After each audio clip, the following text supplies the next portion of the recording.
engaged, engaging in politics, going to the polls, talking to different people. Basically, it's the deliberative process of coming together as a society to figure out what we want to do. And so the internet is very much a reflection of that. We have many different avenues, many different places on the internet where people are doing this. We have blogs where we have people who are coming together and engaging in sometimes quite combative, but very deep analysis, the kinds of analysis that you cannot get from a traditional newspaper simply because there isn't enough space for people to really dig into the issues in the way that they do in blogs. Of course, at Wikipedia, we have a place where people come together, people who have very widely different opinions come together, but because of our neutrality policy and the way that we try to function as a community, they come together to find some kind of a shared understanding of the basic facts. So at Wikipedia, you won't find an argument, one-sided or the other side for or against something. What you'll find is an entry that tries to explain to you what's actually in the healthcare bill. That's the kind of thing that people really want to know, and they're very passionate about it. And one of the reasons I think we're having a crisis and a decline in the circulation of newspapers is precisely that people don't feel like they get that kind of neutral analysis except by turning to each other on the internet. And I don't think we should really romanticize the past. Certainly, we've had highly partisan media for many, many years, and in fact, when we look at the media for the past 100 years or so, what we've come to and what we've had has been with broadcast media through television, radio, newspapers is also a broadcast medium. We have broadcast politics, and by that I mean the politics of the soundbite. Who looks best in the debates? Who has the greatest joke? Who has the best line?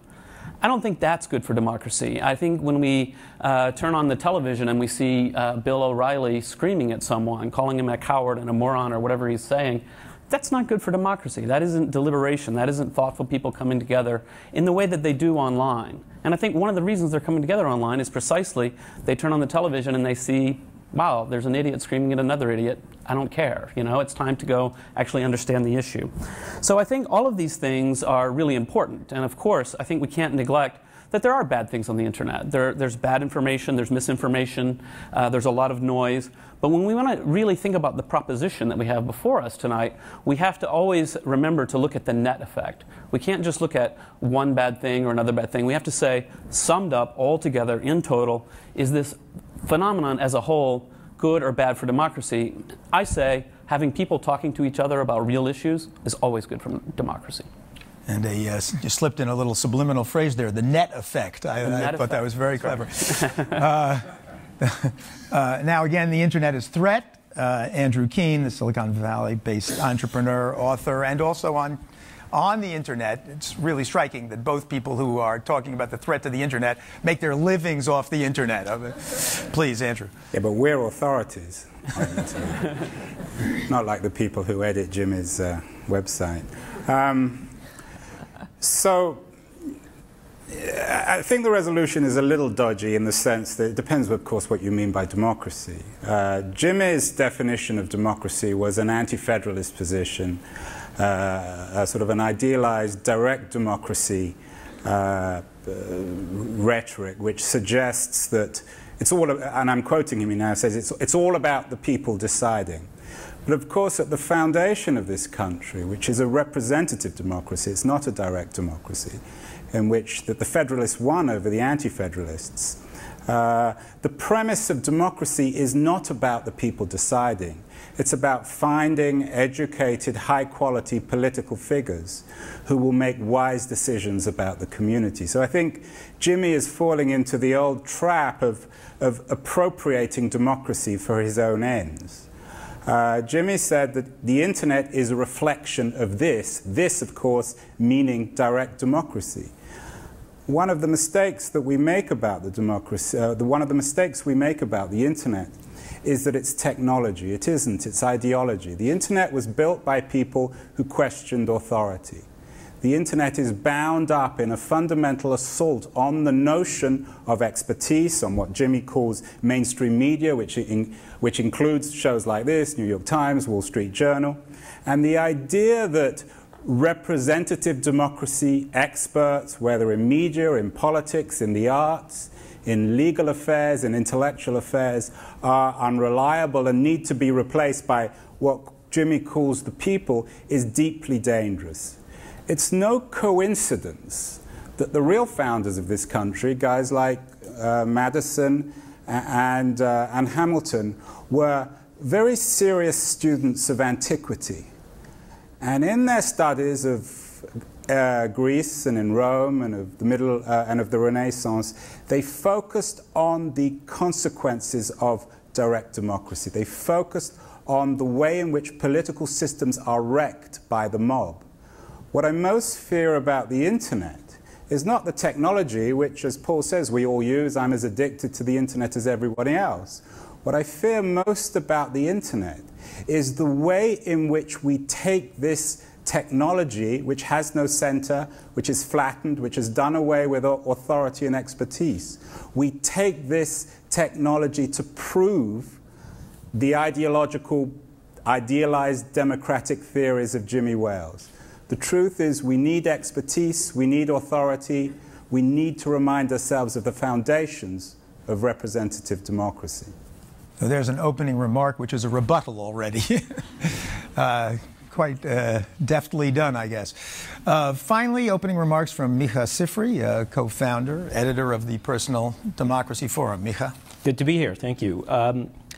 I'd like to remind Andrew that America was also founded by people who questioned unrepresentative authority. And I guess it's good to have a Brit defending the crown here. The first thing, when I was asked to participate in this, I was astounded that there would be anybody who would defend the notion that democracy is threatened by the unchecked nature of information on the internet. Democracy is expanded and enriched by the free flow of information. That's why we have a First Amendment, enshrining the freedom of the press. What's new about the internet is that it has put the press in the hands of everyone. We all own a press now. It's no longer A.J. Liebling's saying freedom of the press belongs to them who own one. We can all participate effectively in the public conversation. 10 years ago, the only way you could do that, the only way you could enter into the public conversation was either you had to be rich, you had to do something to get yourself on television, or you buy yourself that exposure. Today, there's no guarantee that every single blogger, every single person who publishes online is going to get attention. They still have to say something compelling and valuable enough that other people want to share it. But that, to me, is a much better threshold than this old, hoary old notion that we should trust the experts and trust the authorities. I don't really need to remind people how often the experts are wrong. I sat down with the book The Experts Speak, which is a wonderful compendium of examples, and read about how the experts told us that we would be greeted as liberators in Iraq. Experts like William Crystal, who told us that the war was already won in Afghanistan as well as in Iraq, that Iraqis have always been secular.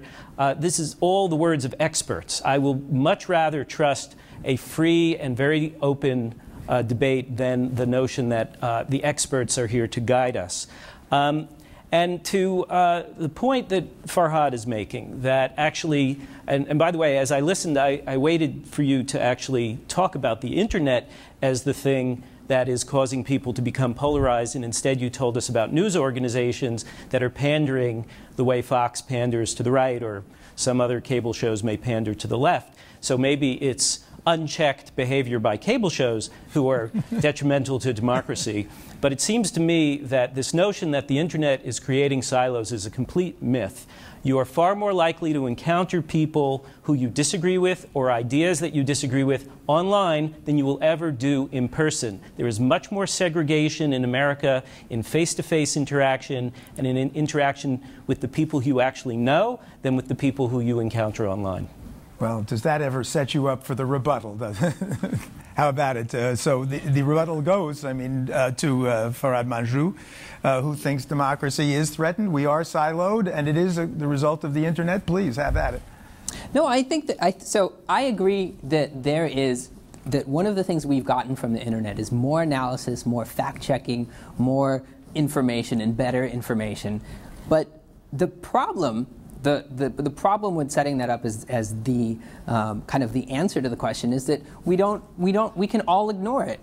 We can have great analysis. We can have factcheck.org, a PolitiFact that tells us you can go out and find any easily investigate anything you want. But